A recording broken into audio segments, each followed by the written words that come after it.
Little Robot, Open Air, Connect. This is, interestingly enough, an update that would have been more than 3 years if you followed some of the other videos I made. These two guys have helped me promote the Little Robot, Ben and Maya, and interestingly enough, I ended up receiving Open Air Connect as a gift, and I took my old Little Robot Open Air, the one that was kind of like white gray, cleaned it all out and gave it to my brother and sister-in-law who have a Siamese kitty, and Cat took to it quite well. And just after cleaning it out and really spraying it down nicely, it's essentially like was as good as new. Just as kind of all my videos have kind of been alluding that take good care of these things, they last for a long time. And this robot, aside from having the Wi-Fi features, I also got this little like step stool, which cats are getting 10, 11 years old now. They've been dealing with the Little Robot their whole life, and I think it's a little bit better for them. So actually, since Maya is going into the litter box now, I'll try to point out one of the things that I've noticed with this box and that I've been having a little bit of trouble with, and you can already see that it has not registered her weight. Now she's like about 7-8 pound cat. She's actually quite tiny. Oh, and there it goes. This Little Robot, probably the only criticism I have of the brand new one is that they changed the weight mechanism from the regular Open Air to the Open Air Connect, and they may have updated the regular Open Airs as well in the past few years. But since I had a 3 or 4 year old unit, I really wasn't particularly certain. Ben, you picking on her? In any event, I will show you how this box is a little bit different, and also some things that I've done. I tend to really like the Wi-Fi feature. Gosh, give her privacy. One of the things that's particularly nice about it is it tells me when the Little Robot is malfunctioning, or if it's having an issue, or if it just had a successful rotation.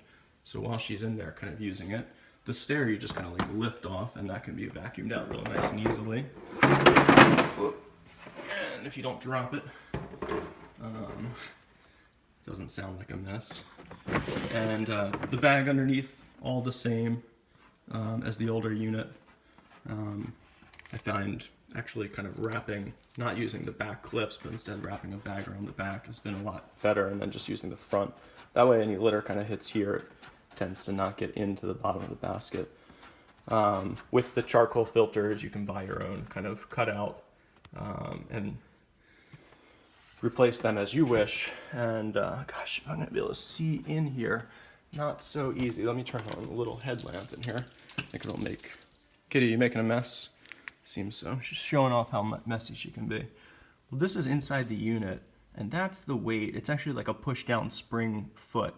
And you can test when you get the Little Robot, or if you're having problems with the weight. For one, there's a foot here in the front and then a matching foot on the other side. The back is a little bit different than that, and it's important that all three are in balance. Also important that you use regular clumping litter that has some weight to it. The way you can test if it's working or not, and this has already been activated, so what I'll do here is sort of reset for a second. And once it's reset, you can put your hand on the upper part of the lip and push back as if you were putting weight. And if that sets off the red light, which it did, you shouldn't have to put that much force.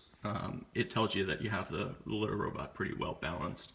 And I just went through cleaning it. Actually, I pulled that drawer out, I vacuumed in there, cleaned off all the steps, and I think that that's kind of important for keeping the sensors free of litter, because they can kind of obstruct it. And sometimes just pushing on the sensor a few times with your bare hand when you take it apart just kind of like loosens up the spring.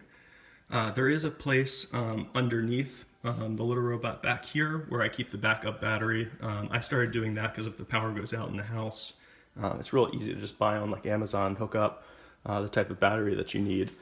And it gives you about 12 hours of cycling, which is probably several rotations to the litter box. God forbid that the power does go out, and then when it comes back on, it's still ready to go. You also would get, if you had Wi-Fi and somehow Wi-Fi was on backup too, you would get a notification that it wasn't working or the power went out. The clips on the side are the same. They're the same finicky problem I've presented in other litter robot videos. And you really got to be careful that you clip in the bonnet in the back when you're cleaning everything.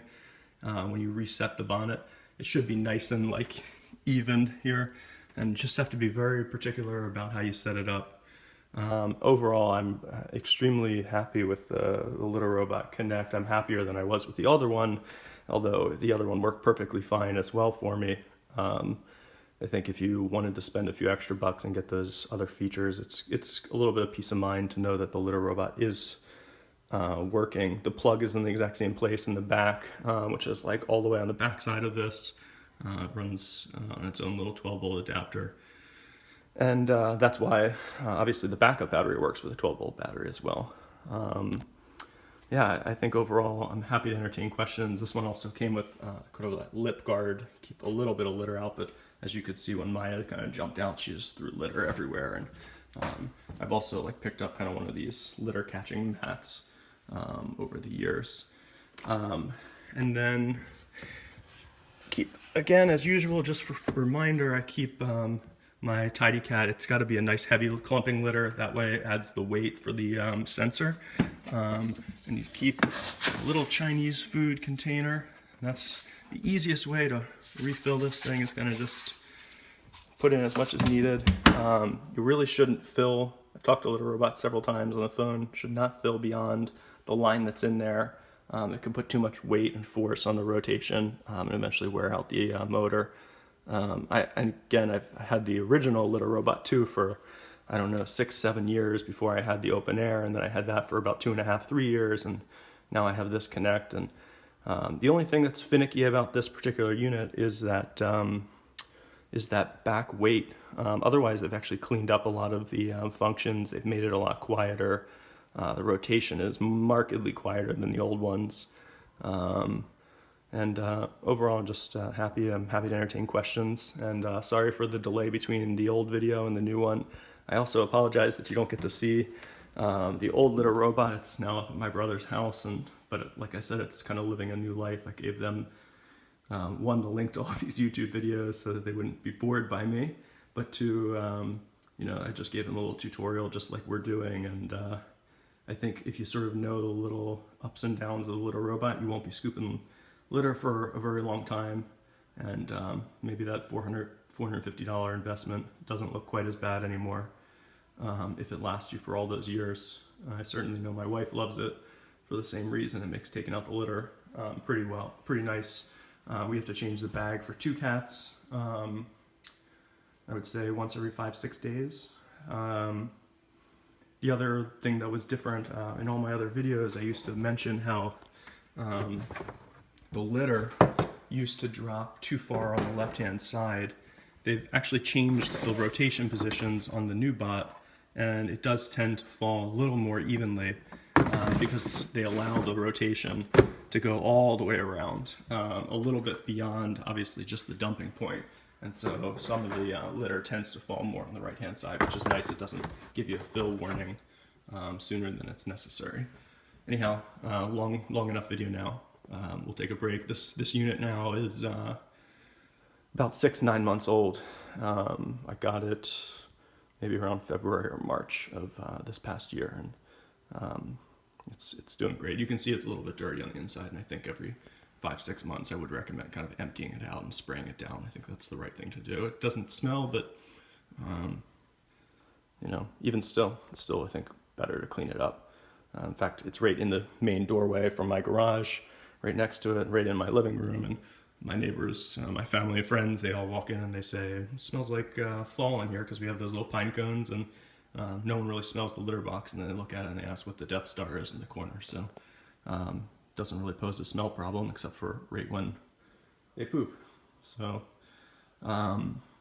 questions on the forum below, and click on the link if you want to get a $25 discount on the unit, and it will give me $25 for the referral, but hope you appreciate the video and it's worthwhile. Thanks.